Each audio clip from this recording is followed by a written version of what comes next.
Yan, may hapon mga kakwila. Ngayon mga kakwila ay amin na biakin itong niyog. Noong unang araw, inakyat. Pagkatapos mahulog yung bunga, pinundok. Ngayon biakin na namin mga kakwila. Hindi na lang namin ito babalatan dahil malayo. Doon lang kami magbalat sa doong pundok na marami. Kaya ito na mga kakwila, itong kapatid ko, bibiyakin na niyong mga nyog. Ali, samahan niyo kami mga kakwila. Simulan na. Ayan, ang tigas ng nyog. Hindi mabiyak ng isang bundak lang. Yan, yan. Kaya yung mga bata, huwag kayo gumagaya nito ha. Kasi matalas itong wasay. Hatsa bagan sa amin. Ayan. Yan, ganito yung proseso mga kakwila pag magbiak. Mamaya pagkatapos yan lugitin ko. Abangan nyo sa paglugit mga kakwila. Ayan, ngayon kakwila, magsimula na ako paglugit. Yan o. Hiniwalay na. Yan, hiniwalay na mga kakwila upang mabilis ilugit. Lugit, ano tawag nito? Mga kakwila. Baka mayroong gusto kumain ng buwa. Ito po yon, mukbang.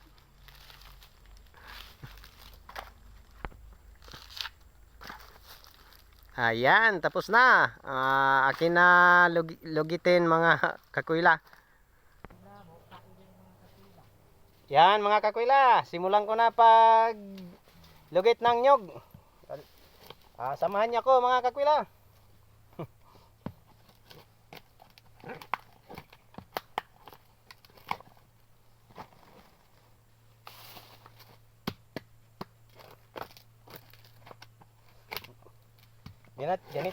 Ganito talaga ang buhay dito sa probinsya mga kakwila.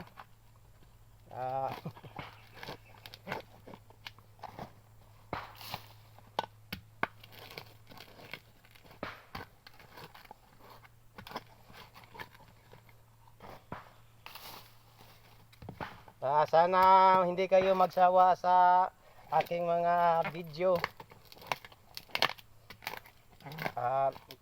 Sana rin meron din kayong matutunan kahit kunti lang.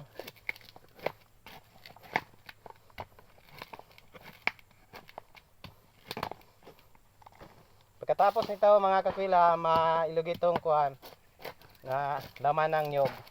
Dalhin namin ito doon sa hornuhan. Tornuhan. Yung tinatawag namin na tapahan, landahan sa Bisaya. Sa Tagalog,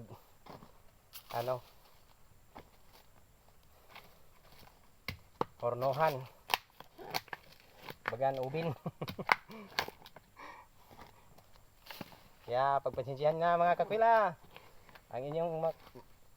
Ang inyong probinsyanong makwila ay isang mahirap lang.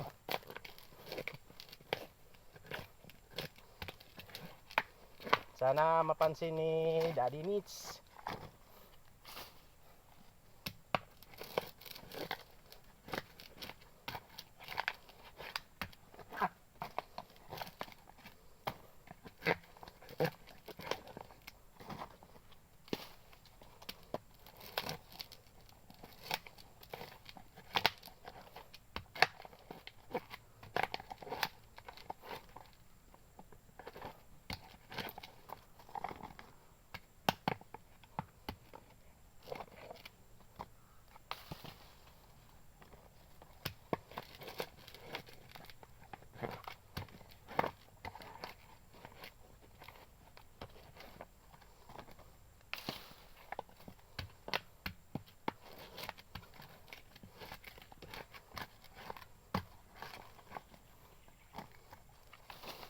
Ayan mga kakwila, sa susunod na mga video, hanggang dito na lang.